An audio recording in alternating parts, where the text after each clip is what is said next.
घरी सगळे म्हणत होते ना, कुलदेवताचं दर्शन झाल्याशिवाय पुढे पाऊल टाकायचं नाही. आलो कुलदेवताच्या दारात.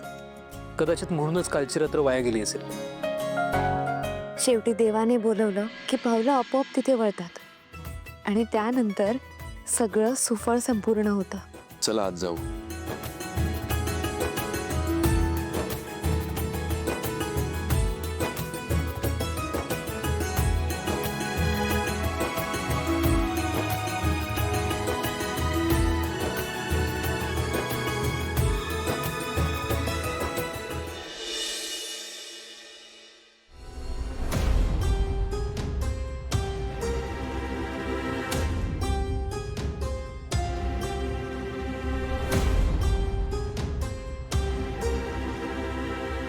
अरे बापरे, दरवाजा बंद आहे.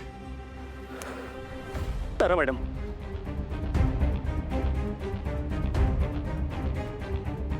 तारा मॅडम, मॅडम काय झालं? या ना इकडे. सावली मॅडमच्या रूमचा दरवाजा बंद झालाय. तुम्हाला लक्ष ठेवायला सांगितलं होतं ना? अहो म्हणून तर सांगायला आलो ना मी. मग आता काय करायचं? काय करायचं? हा हा, एक काम करा, दरवाजा आत्ताच बंद झालाय म्हणजे अजून ते जागे असतील. तुम्ही पडा. माझी झोप झालीये, आता कुठे पडायला सांगताय मला? अहो तसं नाही हो, म्हणजे तो हे असं पडा, असं घसरून पडा, म्हणजे तुम्हाला लागलंय असं त्यांना वाटू दे, म्हणजे मला सावली मॅडमना बोलवून आणता येईल. अशी कशी पडू मी इथे? पण मी तुम्हाला ढकलू का? नाही, तुम्ही तुमचं डोकं नका वापरू जास्त. मी बघते काय करायचं ते.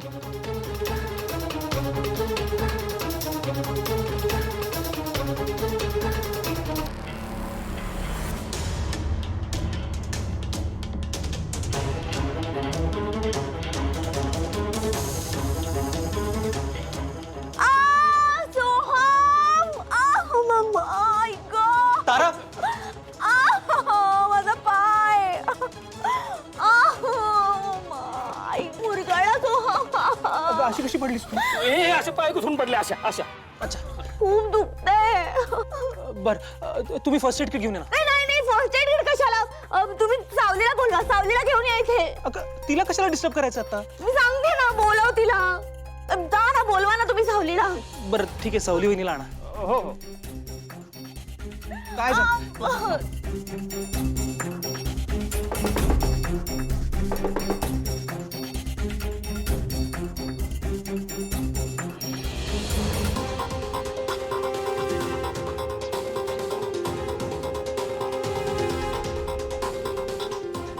कशा काय पडल्या तुम्ही? पाय घसरून पडल्या अशा.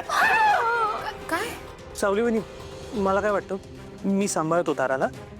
उगाच तुमच्या हनीमून मध्ये खोडा नको. नाही हो, तुम्ही काही खोडा नाही घातलाय. मला खात्री करून घ्यावीच लागेल. खूप दुखतंय मला. मला वर उचल ना. हो थांब, मला हात दे, हात दे, हात दे.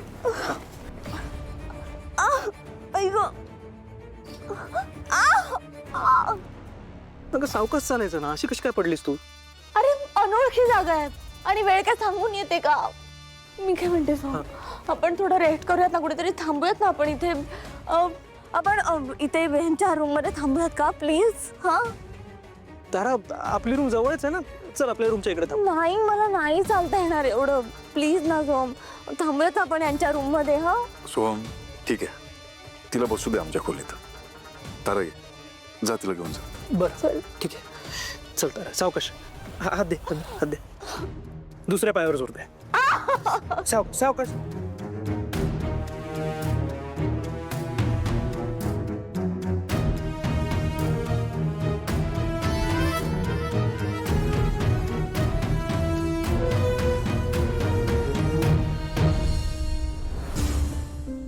ऐश्वर्या,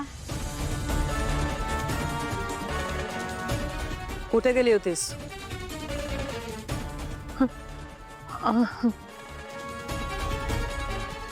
काय मोहन? मी विचारलं कुठे गेली होतीस?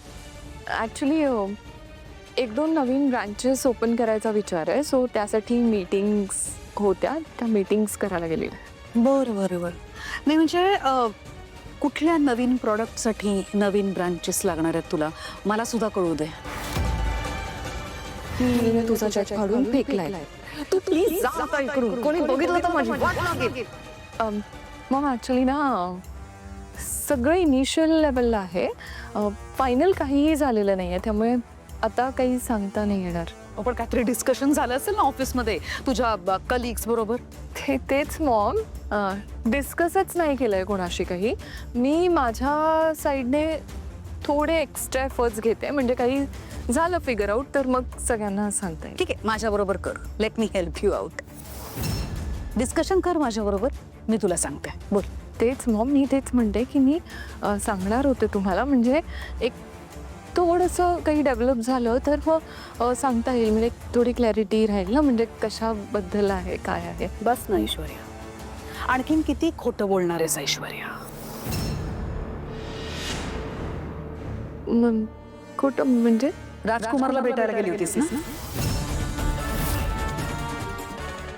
आत्ता बघितलं मी तुला.